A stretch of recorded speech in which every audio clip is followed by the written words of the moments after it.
भारत माता की, भारत माता की,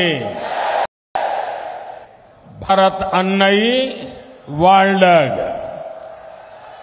பாரத அன்னை வாழ்க, भारत अन्नै வாழ்க. எல்லாரும் சொல்லுங்க.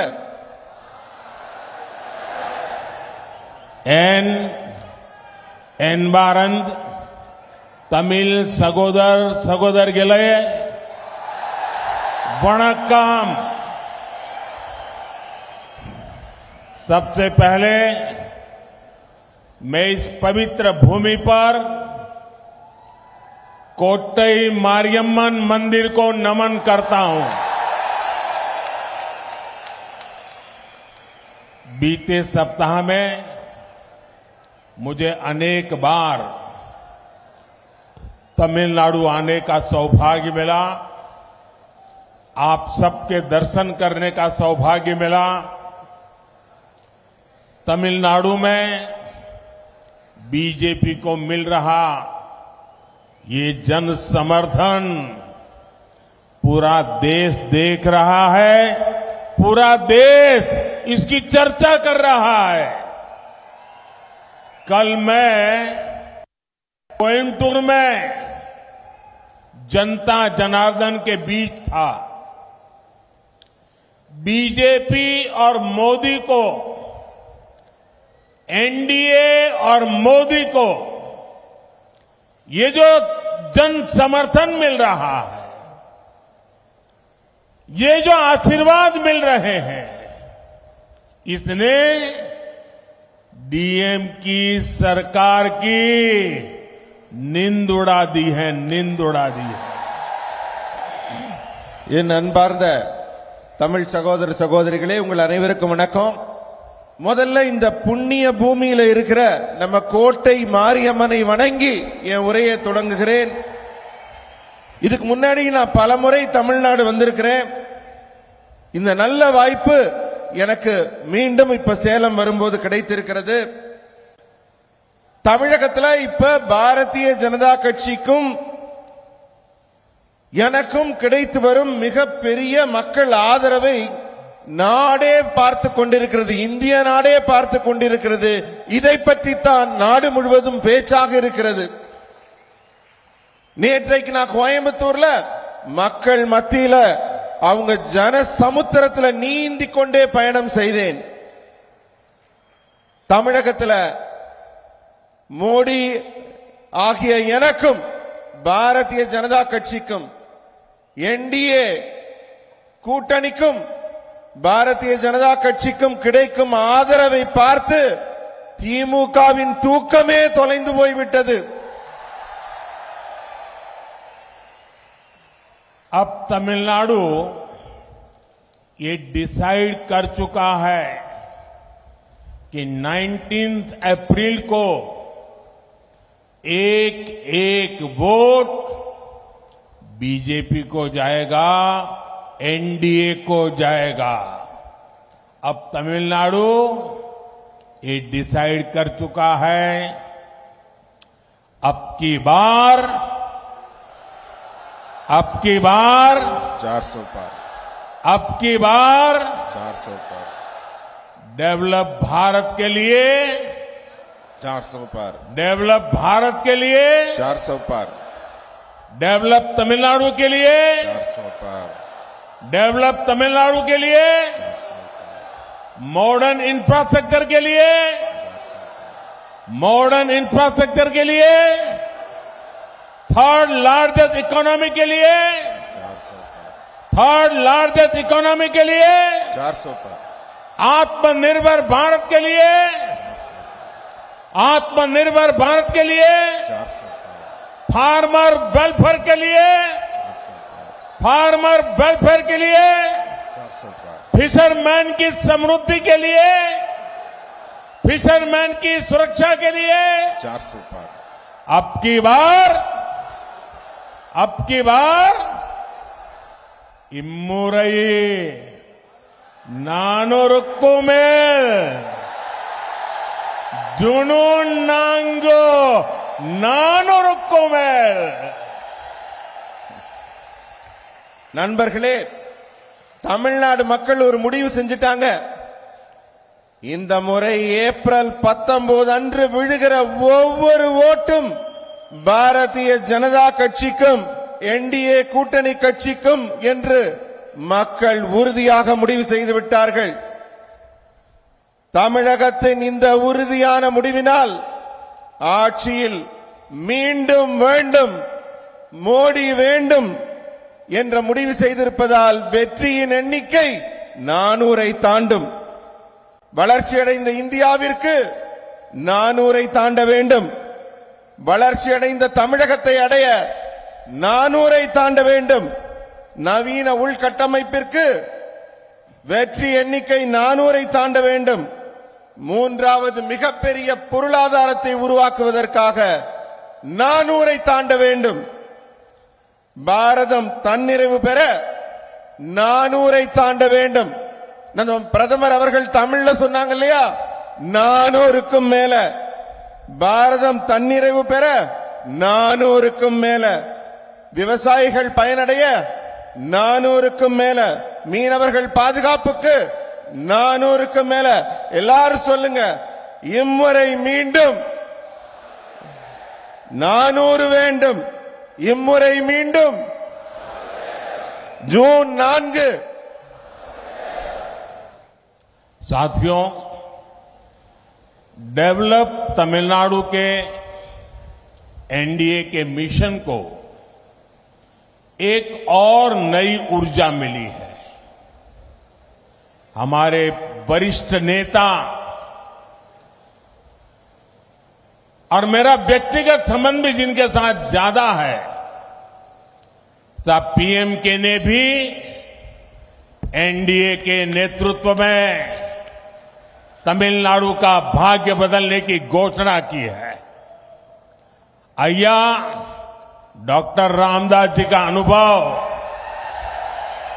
और डॉक्टर अंबुमणि रामदास का टैलेंट, उनका परिश्रम तमिलनाडु के डेवलपमेंट को नई ऊंचाई देने में मदद करेगा. मैं एनडीए में शामिल होने पर उनका स्वागत करता हूं, अभिनंदन करता हूं. நண்பர்களே, நம்ம என்டிஏ கூட்டணி இப்ப மிகவும் வலுவான கூட்டணியாக உருவாகி இருக்கிறது. நேற்று நமது பாட்டாளி மக்கள் கட்சியின் தலைவர்கள் நம்ம என்டிஏ கூட்டணியில் இணைய சம்மதித்துள்ளனர். ஐயா டாக்டர் திரு ராமதாஸ் அவர்களும் திரு டாக்டர் அன்புமணி ராமதாஸ் அவர்களும் அவர்களுடைய திறமை, அவர்களுடைய ஆற்றல், அவர்களுடைய தொலைநோக்கு, இவற்றையெல்லாம் கொண்டு தமிழகத்தை ஒரு புதிய உயரத்திற்கு, புதிய முன்னேற்றத்திற்கு கொண்டு செல்ல ஒரு உத்வேகமே நமக்கு கிடைத்திருக்கிறது. என்டிஏ கூட்டணியில் இணைத்துக் கொண்டுள்ள பாட்டாளி மக்கள் கட்சியின் தலைவர்களையும் தொண்டர்களையும் நான் வருக வருக என்று வரவேற்கிறேன். साथियों, सेलम में कई बार आया हूं और आज जब सेलम आया हूं तो बहुत सी पुरानी यादें भी ताजा हो गई है. 40-45 साल पहले जब मैं कैलाश मानसरोवर की यात्रा पर गया था तो यहां सेलम का एक नौजवान रत्नावेल मेरे साथ, मेरे ग्रुप में था. रत्नावेल मुझे थोड़ी बहुत तमिल सिखाने का भी प्रयास करता था और उससे मुझे सेलम के विषय में, तमिलनाडु के विषय में बहुत कुछ जानने को मिलता था. और मेरे मन में तब से सेलम के प्रति एक आकर्षण रहा. रत्नावेल जी का वहां से कैलाश मानसरोवर यात्रा करने के बाद उन्होंने आकर के यहां एक रेस्टोरेंट चालू किया था. लेकिन दुर्भाग्य से वो अकस्मात में उनकी मृत्यु हो गई. बहुत छोटी आयु में मेरा वो दोस्त चला गया. अब वो हमारे बीच नहीं है. काफी समय पहले उनका हादसे में देहांत हो गया था। நண்பர்களே, நான் பலமுறை சேலத்துக்கு வந்திருக்கேன். இந்த முறை சேலம் வரும்போது எனக்கு என்னுடைய பழைய ஞாபகங்கள் எல்லாம் சேர்ந்து வருகிறது. இன்னைக்கு ஒரு 40-50 வருஷம் முன்னாடி நான் கைலாஸ் மானசரோவர் யாத்திரை செல்லும் போது என்னுடைய கூட ஒரு பெரிய குழு வந்திருந்தாங்க. அந்த குழுவில் ஒரு இளைஞர் இருந்தார். இந்த ஊரை சேர்ந்தவர், ரத்னவேல் என்பது அவருடைய பெயர். எனக்கு அவர் ஞாபகம் வருது சேலம் வந்தோன்னு. அவர் என் கூட வரும்போது சேலத்தோட பெருமைகள், இந்த ஊரை பத்தின நல்ல நல்ல விஷயங்கள் எல்லாம் என்கிட்ட சொல்லிக்கிட்டே வந்தாரு. சேலத்தோட பல செய்திகள் சொன்னாங்க. அதை கேட்டதுல இருந்து எனக்கு சேலத்தின் மீது ஒரு மிகப்பெரிய ஒரு ஈர்ப்பே உருவாகிடுச்சு. அவரு அங்கே திரும்பி வந்து இங்க ஒரு உணவகத்தை வைத்து நடத்தி கொண்டிருந்தார். துரதிருஷ்டவசமாக இப்போது அவர் நம்மிடையே இல்லை. ஒரு விபத்தில் அவர் தன் உயிரை இழந்து விட்டார். அவருடைய நினைவு எனக்கு இங்கு சேலம் மண்ணில் கால் பதித்ததும் வந்து கொண்டிருக்கிறது. यहां सेलम में मेरी बहुत आत्मीयता के.एन. लक्ष्मणन जी से भी थी। लक्ष्मणन जी ने यहां तमिलनाडु में बीजेपी के विस्तार में बहुत बड़ी भूमिका निभाई थी। इमरजेंसी के दौरान भी उन्होंने बहुत बड़ा संघर्ष किया था। उन्होंने बहुत सारे स्कूल भी शुरू करवाए थे। आज सेलम आया हूं तो स्वाभाविक रूप से ऑडिटर रमेश की याद आना भी बहुत स्वाभाविक है।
दुर्भाग्य से आज सेलम का मेरा वो रमेश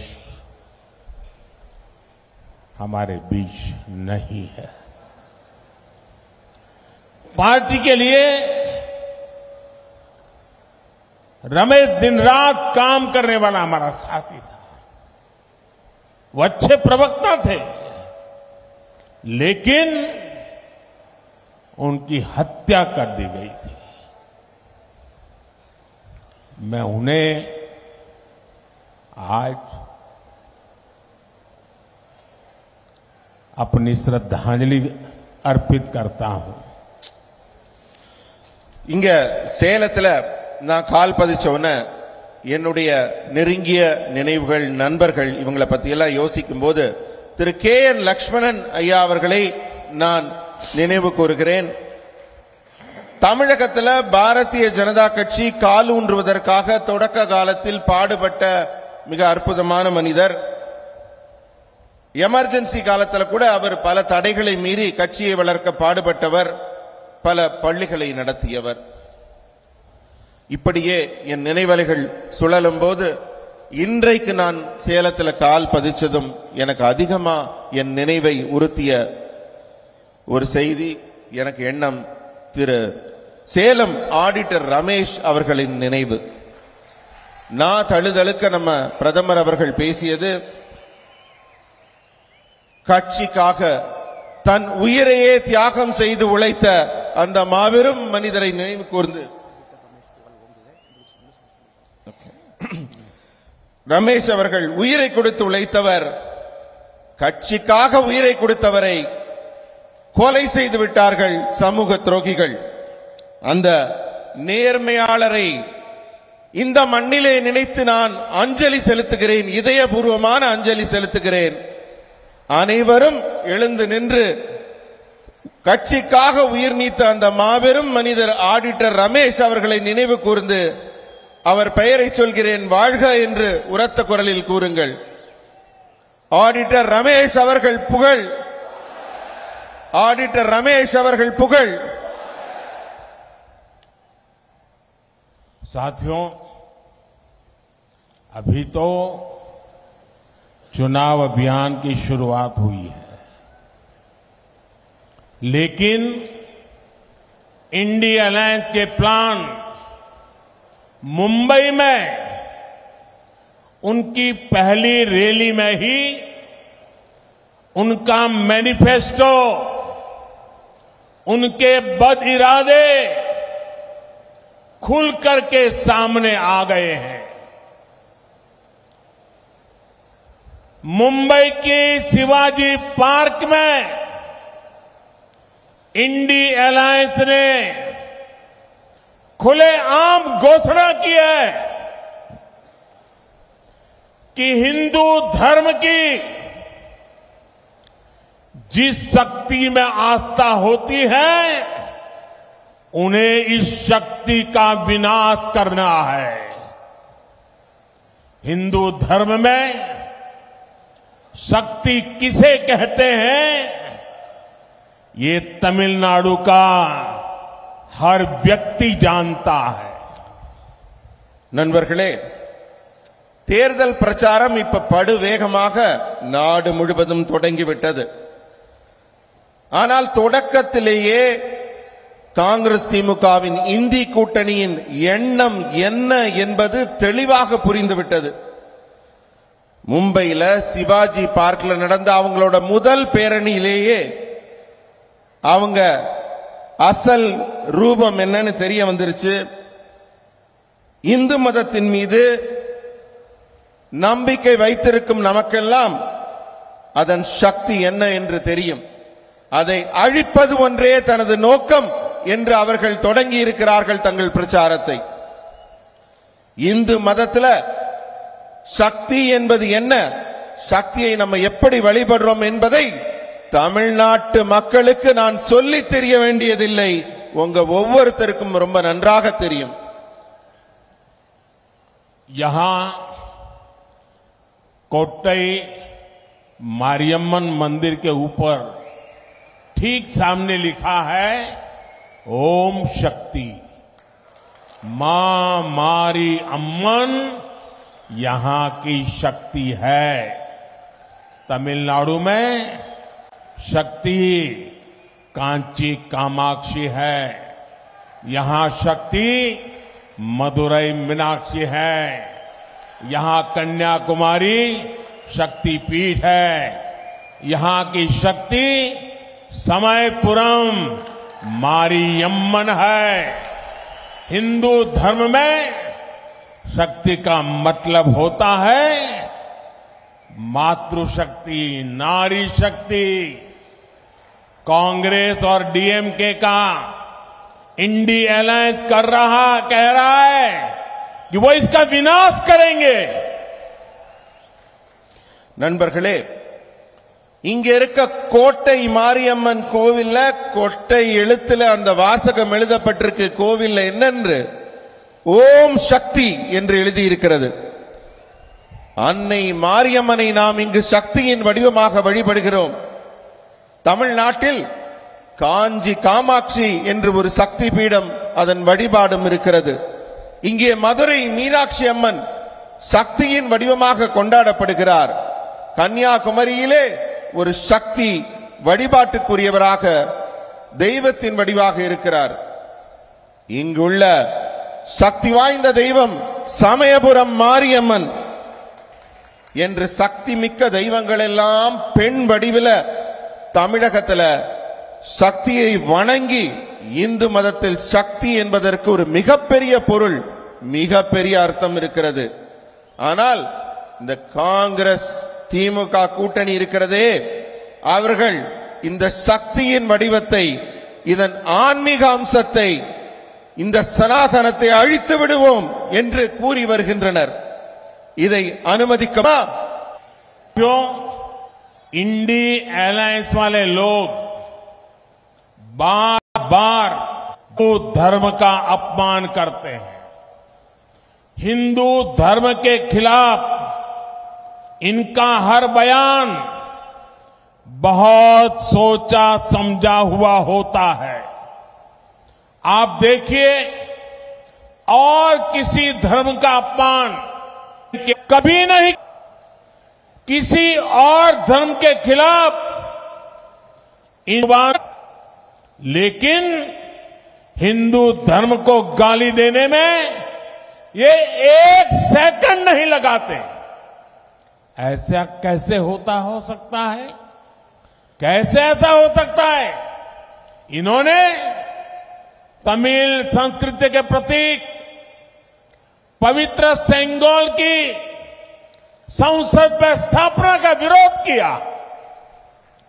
पवित्र सेंगोल यहां के मठों से जुड़ा हुआ है, इसलिए ये जानबूझकर उसका भी अपमान करते हैं। நண்பர்களே, இந்த இந்தி கூட்டணி இருக்கிறதே, அவர்கள் வேண்டுமென்றே மீண்டும் மீண்டும் இந்து மதத்தை தொடர்ந்து அவமதித்துக் கொண்டே இருக்கிறார்கள். இந்து மதத்திற்கு எதிராக அவர்கள் ஒரு கருத்தியலை உருவாக்கி கொண்டிருக்கிறார்கள். அந்த ஒவ்வொரு கருத்தும் ரொம்ப ஆழமா யோசிச்சு திட்டமிட்டு உருவாக்கப்பட்டவை. இந்த திமுக காங்கிரஸ் இந்தி கூட்டணி எந்த வேகத்தில் இந்து மதத்தை தாக்குகிறதோ, எதிர்க்கிறதோ, ஆனால் வேறு எந்த மாற்று மதத்தையும் அவர்கள் தொடுவதே இல்லை. வேறு எந்த மதத்திற்கு எதிராகவும் அவர்கள் ஒரு சொல்லை கூட பேசுவதில்லை. ஆனா எப்பப்பெல்லாம் இந்து மதத்தை அவமதிக்க அவங்களுக்கு வாய்ப்பு கிடைக்குதோ, அப்பப்பெல்லாம் ஒரு வினாடி கூட வீணாக்காம இந்து மதத்தை தொடர்ந்து அவமதித்துக் கொண்டிருக்கிறார்கள். இதை எப்படி நம்மளால சகிச்சுக்க முடியும்? இதை எப்படி நம்மளால அனுமதிக்க முடியும்? தமிழ்நாட்டின் கலாச்சாரமான செங்கோலை நாடாளுமன்றத்தில் நிறுவுவதற்கு இந்தி கூட்டணி எதிர்ப்பு தெரிவிக்குது. காரணம் என்ன? புனிதமான செங்கோல் இங்க இருக்கிற சைவ ஆகம ஆதீன மடங்களுக்கு சொந்தமானது. அவர்களுடைய ஆன்மீக ஆசி பெற்ற அந்த செங்கோலை நாடாளுமன்றத்தில் நடவு செய்யக்கூடாது, காட்சிப்படுத்தக்கூடாதுன்னு அதை எதிர்த்தார்கள். செங்கோலை அவமதித்தவர்கள் இந்த இந்து கூட்டணியினர். साथियों, हमारे शास्त्र साक्षी है कि विनाश उनका होता है जो शक्ति को खत्म करने का विचार रखते हैं। ऐसे खतरनाक आइडियाज को हराने की शुरुआत 19 अप्रैल को सबसे पहले मेरा तमिलनाडु करेगा। तमिलनाडु सुब्रमण्य भारती जैसे महान व्यक्तित्व की धरती है। सुब्रमण्य भारती ने अपनी कविताओं में शक्ति स्वरूप में भारत मां की उपासना की थी। उन्होंने देश की नारी शक्ति की उपासना की थी। उसी शक्ति का उपासक ये आपका सेवक मोदी भी है। इसलिए शक्ति का विनाश करने की इच्छा रखने वालों को तमिलनाडु सजा देकर रहेगा। और ये तमिलनाडु के कोटि कोटि जनों की गारंटी है। நண்பர்களே, இந்த இந்து தர்மத்துல வழிபாட்டுக்குரிய இந்த சக்தியின் தன்மையை அழிக்க நினைப்பவர்களுக்கு நான் சொல்லிக் கொள்கிறேன், இதை அழிக்கணும்னு நினைக்கிறவங்க தான் அழிஞ்சு போனதுக்கான ஏராளமான அடையாளங்கள் நம்ம சாஸ்திரங்கள்ல இருக்கு. ஏப்ரல் 19ஆம் தேதி தமிழகத்திலிருந்து தான் இந்த அழிவு அவர்கள் இறங்க போகுது. நம்ம சுப்பிரமணிய பாரதி அவர்கள் சக்தியை பெண் வடிவிலே சக்தியை வழிபட்டவர். சக்தியை பெண் வடிவிலே பாரத அன்னை என்று போற்றியவர். அவர் நாட்டின் பெண் சக்தியை வணங்கினார்.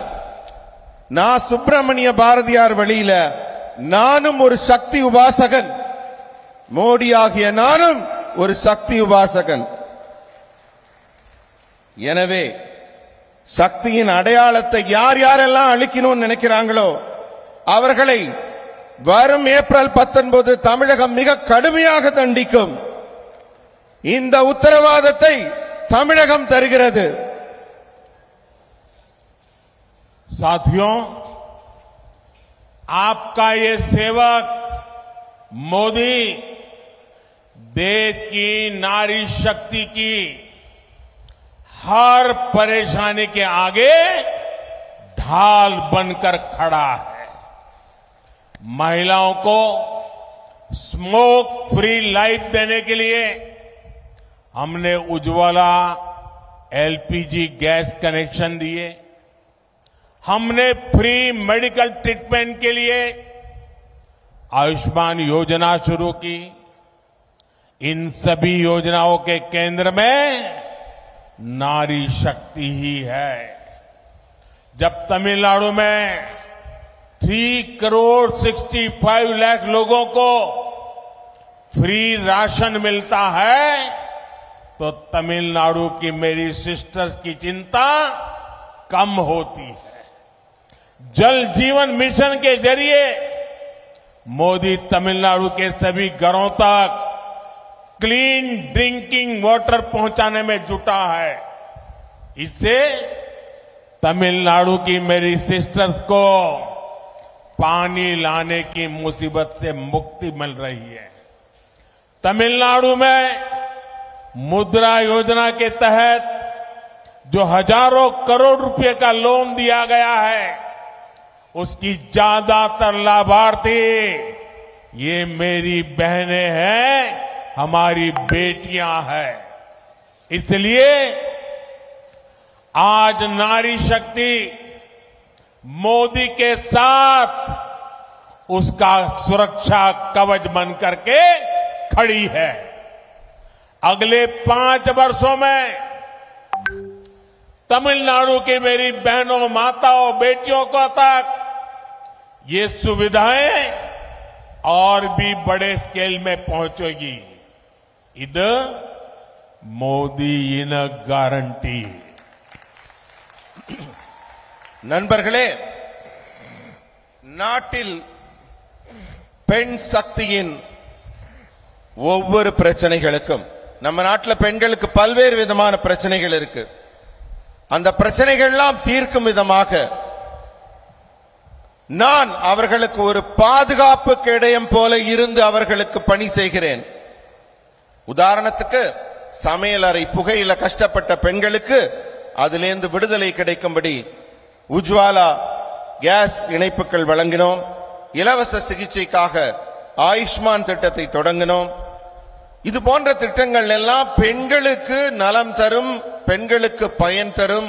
அந்த அடிப்படை எண்ணம் அதுதான் மைய சக்தியாக இருந்திருக்கிறது. தமிழ்நாட்டில் 3,65,00,000 பேருக்கு இலவசமாக ரேஷன் கிடைக்கும் போது என்னுடைய தமிழ்நாட்டின் தாய்மார்களும் சகோதரிகளும் எவ்வளவு நிம்மதியா இருந்திருப்பாங்க. ஜல் ஜீவன் திட்டத்தில் அனைவருக்கும் வீட்டை தேடி குடிநீர் வருது. இதனால தண்ணீர் எடுக்கும் கவலை இல்லாமல் என் தமிழகத்தின் தாய்மார்களும் சகோதரிகளும் எவ்வளவு நிம்மதியாக இருப்பார்கள். முத்ரா கடன் பல ஆயிரம் லட்சக்கணக்கான கோடிகள் கடன் வழங்கப்படுது. தமிழகம் தான் இதுல முன்னிலையில் நிக்குது. அதிலும் குறிப்பாக முத்ரா கடனில் பெண்கள் தான் அதிகமாக கடன் பெற்று பயனடைகிறார்கள். இதனால எல்லாம் என்ன ஆச்சு தெரியுமா? இன்றைக்கு எந்த பெண் சக்திக்காக நாங்கள் திட்டங்களை நடத்தினோமோ அந்த பெண் சக்தி தான் இன்று எனக்கே பாதுகாப்பு கவசமாக இருக்கிறது. பெண்கள் தான் பாஜகவின் பாதுகாப்பு கவசம். இன்னும் பெரிய அளவில் இன்னும் நல்ல நல்ல நலத்திட்டங்கள் இந்த தாய்மார்களையும் சகோதரிகளையும் சென்று அடையும். இது மோடியின் உத்தரவாதம். साथियों, इंडी अलायंस के लोग महिलाओं के कैसे साक्षी रहा है। आपको याद होगा जब जयललिता जी जीवित थी उनके साथ कैसा बिहेव किया था। यही डीएमके का रियल फेस है। इसलिए ये लोग पार्लियामेंट में विमेन रिजर्वेशन बिल का भी विरोध करते हैं। इसलिए तमिलनाडु में महिलाओं के खिलाफ अपराध बढ़ रहे हैं। 19 अप्रैल को मेरी माताओं बहनों को डीएमके के इस महिला विरोधी माइंडसेट के खिलाफ भी वोट करके उनको सजा देनी है। நண்பர்களே, இந்தி கூட்டணி இந்த திமுகவும் காங்கிரசும் பெண்களை எப்படியெல்லாம் கேவலமாக நடத்துகிறார்கள், இழிவுபடுத்துகிறார்கள். இதுக்கெல்லாம் தமிழ்நாடு தான் சாட்சி. உங்களுக்கு நினைவு இருக்கலாம், ஜெயலலிதா அம்மா உயிரோடு இருந்தப்ப அவரை திமுக காரங்க எப்படியெல்லாம் இழிவுபடுத்தினார்கள். கொஞ்சம் நினைச்சு பாருங்க.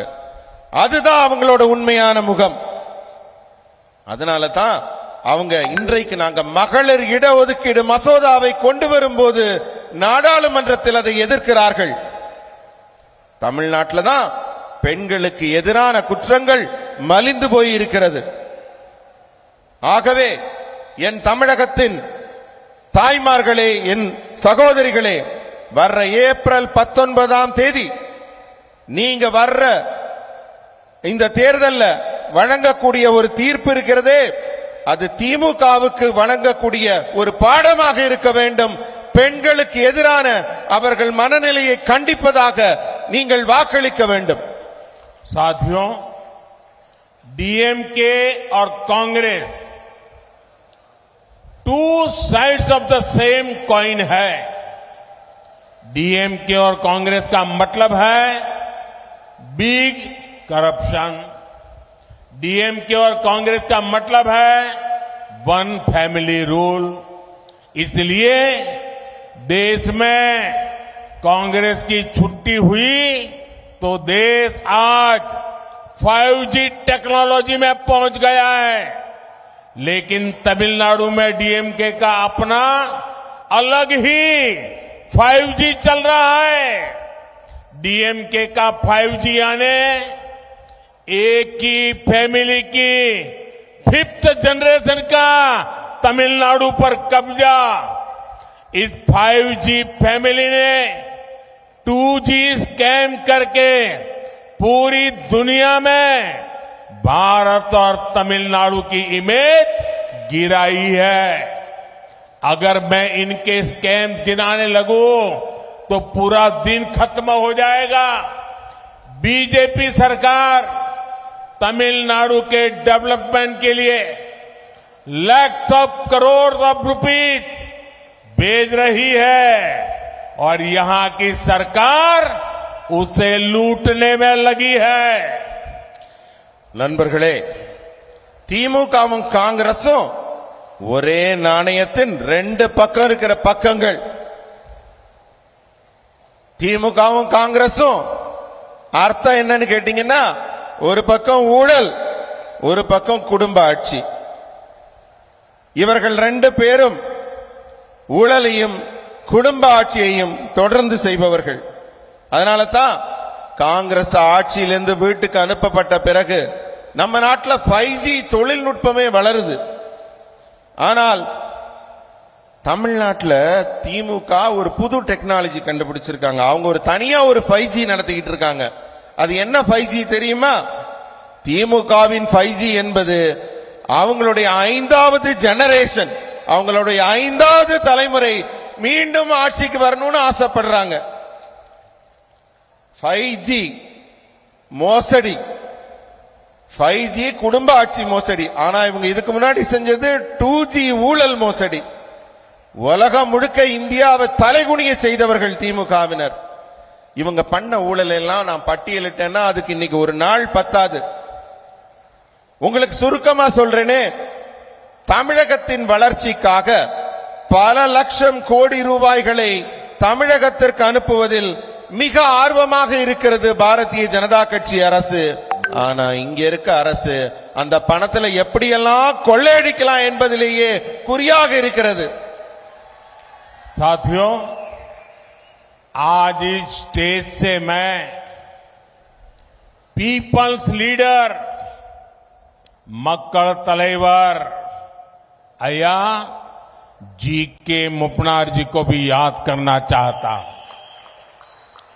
मुपनार जी जैसे स्टॉलवर्ड नेता नेशनल पॉलिटिक्स में बहुत आगे तक जा सकते थे, लेकिन डायनेस्टिक पार्टी ने उन्हें आगे नहीं बढ़ने दिया. वो प्राइम मिनिस्टर भी बन सकते थे, लेकिन डायनेस्टिक पार्टी ने ये भी नहीं होने दिया. இந்த மேடையில மக்கள் தலைவர் திரு ஜி.கே. மூப்பனார் ஐயாவை நான் நினைவு கூறுகிறேன். எத்தனை பெரிய தலைவர் அவர்! தேசிய அரசியலில் மிகப்பெரிய உயரங்களை தொடக்கூடியவராக இருந்தார்.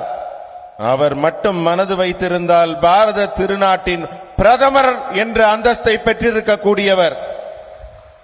ஆனா அவரை அந்த காங்கிரஸ் குடும்ப ஆட்சி வளரவிட்டதா? அவருக்கு எதிரான எல்லா வேலைகளையும் செய்து ஒரு தமிழராகிய அவரை வளரவிடாமல் செய்ததுதான் कांग्रेस கட்சியின் குணம். साथियों, तमिलनाडु वो धरती है जिसने हमें पेरुंदलेवर अया के कामराज जैसे ग्रेट लीडर दिए हैं. चाहे पॉलिटिक्स में ऑनेस्टी की बात हो या फिर उनकी मिड डे मील जैसी क्रांतिकारी वेलफेयर स्कीम्स हो, वो हमारे लिए बहुत बड़ी इंस्पिरेशन रहे हैं. गरीब बच्चों तक एजुकेशन को ले जाने के लिए उनके कार्यों को आज भी याद किया जाता है. நண்பர்களே, இந்த மேடையில நான் தமிழ்நாட்டின் ஒப்பற்ற பெருந்தலைவர் ஐயா காமராஜர் அவர்களையும் நினைவு கூறுகிறேன். அரசியலில் நேர்மை அப்படினாலே கர்ம வீரர் காமராஜர் ஐயா முகம்தான் ஞாபகத்துக்கு வருகிறது. அவர் உருவாக்கிய மாணவர்களுக்கான மதிய உணவு திட்டம் ஒரு மிகப்பெரிய திட்டம்.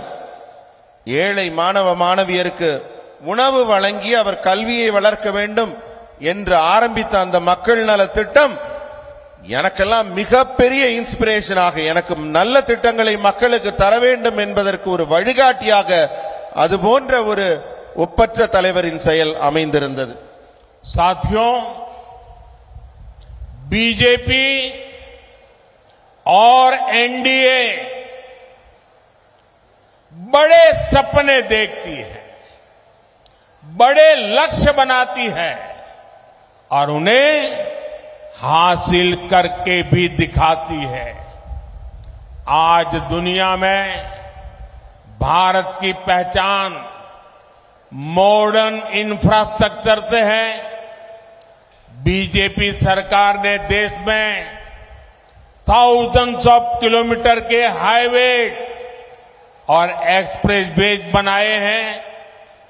आज देश में 20 से ज्यादा एम्स हैं, दर्जनों नए मेडिकल कॉलेज और आईआईटी खुले हैं। हमारी इंडस्ट्री आत्मनिर्भर भारत के मिशन को आगे बढ़ा रही है। इस विकास का उतना ही लाभ तमिलनाडु को भी मिल रहा है। நண்பர்களே, பாரதிய ஜனதா கட்சியும் என்டிஏ கூட்டணி அரசும் பல பெரிய பெரிய கனவுகளை தன்னகத்தை வைத்துக் கொண்டிருக்கிறது. என்டிஏ மிகப்பெரிய இலக்குகளை நிர்ணயிக்கிறது. பல இலக்குகளை நாம் அடைந்து கொண்டும் இருக்கிறோம். இன்று இந்தியாவில் நவீன உள்கட்டமைப்பு மூலம் மிகப்பெரிய உயரங்களை நாம் தொட்டுக் கொண்டிருக்கிறோம்.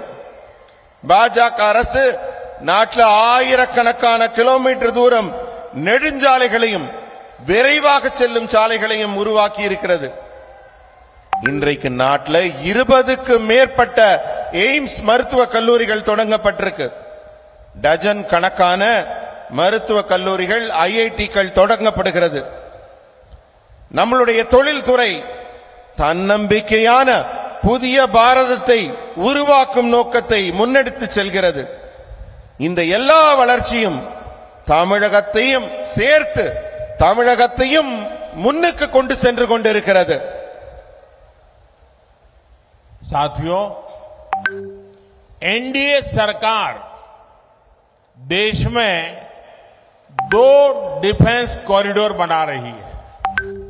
इसमें एक हमारे तमिलनाडु में बन रहा है। बीजेपी सरकार देश भर में 7 मेगा टेक्सटाइल पार्क बना रही है, जिनमें से एक हमारे तमिलनाडु में तैयार होगा। हमारी सरकार ने स्पेशलिटी स्टील के उत्पादन से जुड़ी योजना के लिए 6,000 करोड़ रुपए मंजूर किए हैं। इससे यहां की स्टील इंडस्ट्री को भी बहुत बड़ा फायदा होगा। यहां रेलवे इंफ्रास्ट्रक्चर के लिए 500 करोड़ रुपए खर्च किए गए हैं। यहां वंदे भारत एक्सप्रेस भी चल रही है। நண்பர்களே, நம்ம என்டிஏ அரசு நாட்டில் 2 பாதுகாப்பு வழித்தடங்களை அமைத்துக் கொண்டிருக்கிறது. அதிலே ஒன்று நாட்டிலே உருவாகிற 2 பாதுகாப்பு வழித்தடத்தில் ஜனதா கட்சி அரசு நாடு முழுவதும் 7 உயர்தரமான ஜவுளி பூங்காக்களை அமைத்து வருகிறது. அந்த 7இல் ஒன்றாக தமிழகத்தில் ஒரு ஜவுளி பூங்கா உருவாக்கப்பட்டு வருகிறது. 6000 கோடி ரூபாய் செலவிலே ஒரு திட்டம் தயாரிக்கப்பட்டிருக்கிறது. மத்திய அரசு அதற்கு ஒப்புதல் அளித்திருக்கிறது. இதன் மூலம் சேலத்தின் உருக்கு தொழிலும் பெரிதும் பயனடைய இருக்கிறது. ரயில்வே உள்கட்டமைப்புக்காக இங்க 60 ரயிலும் வந்து கொண்டிருக்கிறது. साथियों, एनडीए विजय का विश्वास लेकर के आपके आशीर्वाद लेने आई है। तमिलनाडु में गठबंधन हुआ है, जो सारे हमारे नेता एनडीए का नेतृत्व कर रहे हैं और जिन्होंने डेवलप तमिलनाडु, डेवलप भारत का संकल्प लिया है, मैं उनमें से हर एक दल के आज आदर पूर्वक धन्यवाद करता हूं। आप ये मानकर चलिए कि मैं इन सभी आदरणीय नेताओं का नामोल्लेख कर ही रहा हूं और आज सबका हृदय से धन्यवाद कर रहा हूं। आपके साथ से, आपके सहयोग से हमको और तमिलनाडु को नई ऊंचाई पर ले जाकर के ये हम सबकी आपको गारंटी है। இருந்திருக்கும் தலைவர்கள் ஒவ்வொருவரையும் நான் வணங்கி வரவேற்க உருவாக்குவதற்காக சபதம் எடுத்துக்கொண்டு வேற எதையும் பத்தி கவலைப்படாமல் நலனை நான் இதயபூர்வமாக இந்த கூட்டணிக்கு வரவேற்கிறேன்.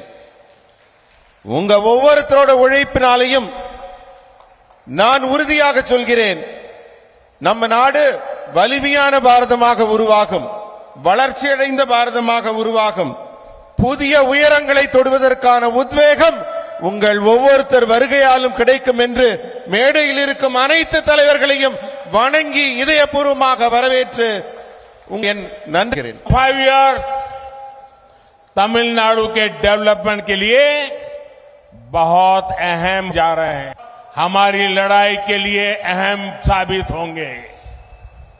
इसके लिए 19 अप्रैल को आपको तमिलनाडु में बीजेपी के एनडीए के सभी कैंडिडेट्स को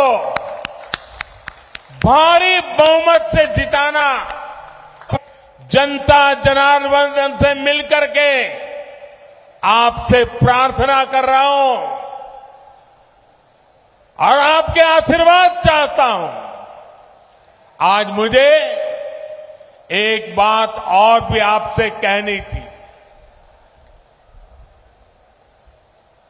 मैं हैरान हूं जी,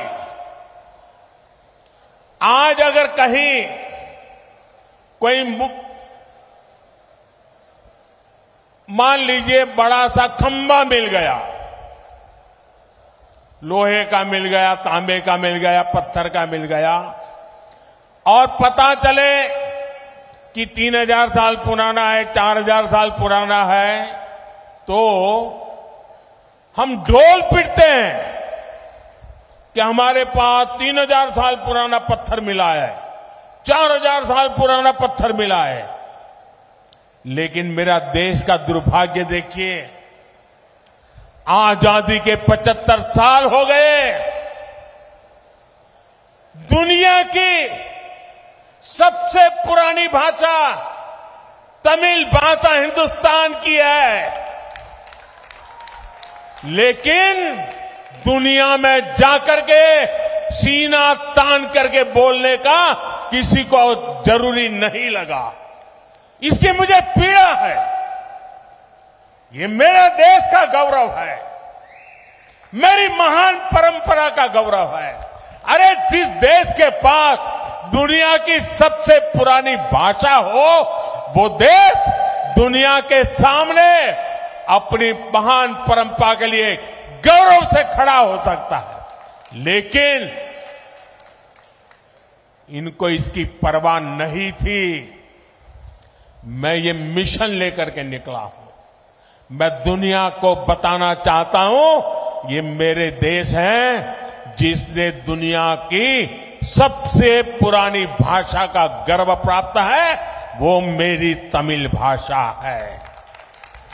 लेकिन दुर्भाग्य से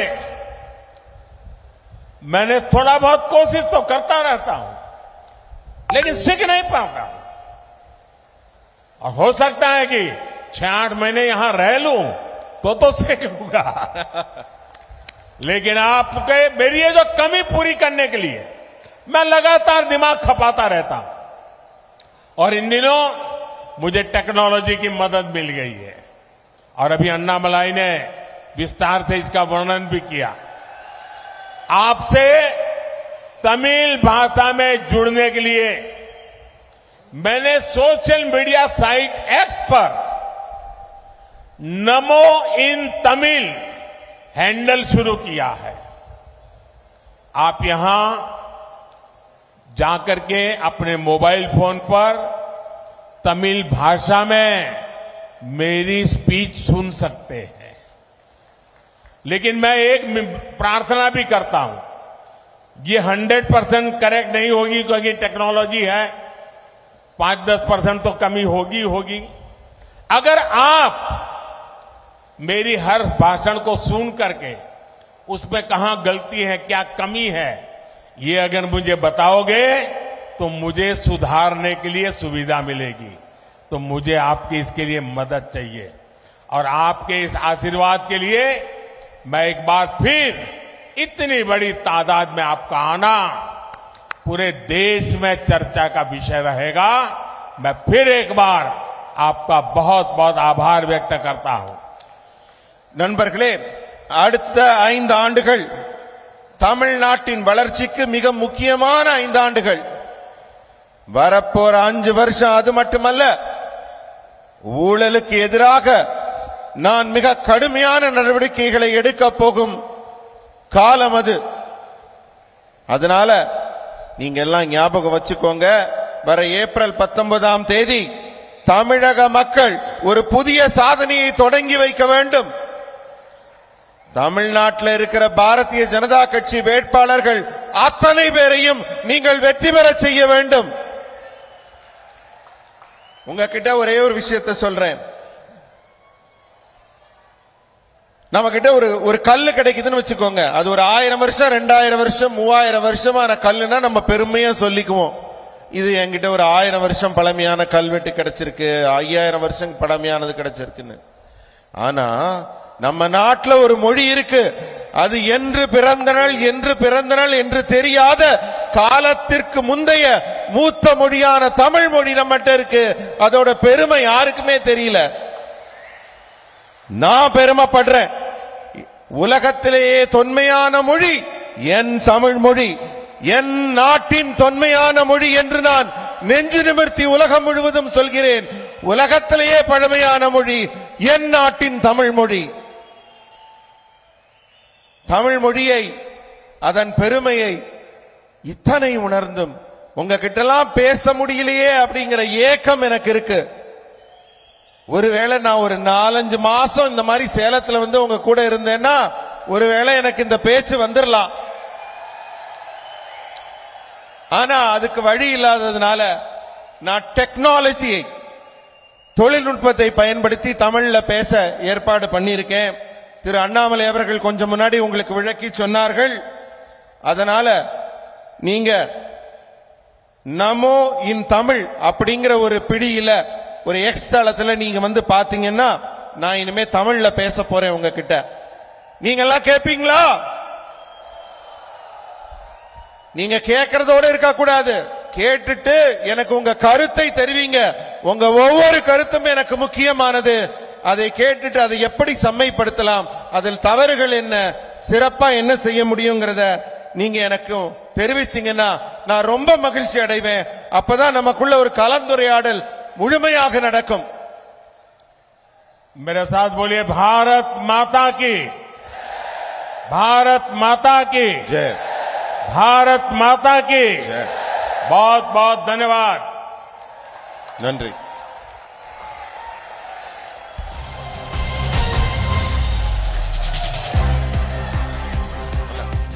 சேலத்தில் நடைபெற்ற பாஜக பொதுக்கூட்டத்தில் பிரதமர் நரேந்திர மோடி உரையாற்றிய நேரலை காட்சிகளை பார்த்தோம். ஊழல்வாதிகள் மீது அடுத்த 5 ஆண்டுகள் கடுமையான நடவடிக்கை எடுப்பதற்கான காலம் என்றும் தமிழ் மொழி குறித்தும் பல்வேறு கருத்துக்களை பிரதமர் பேசியிருக்கிறார். பின்வரும் தொகுப்புகளில் அது தொடர்பான விரிவான விவரங்களை பார்க்கலாம்.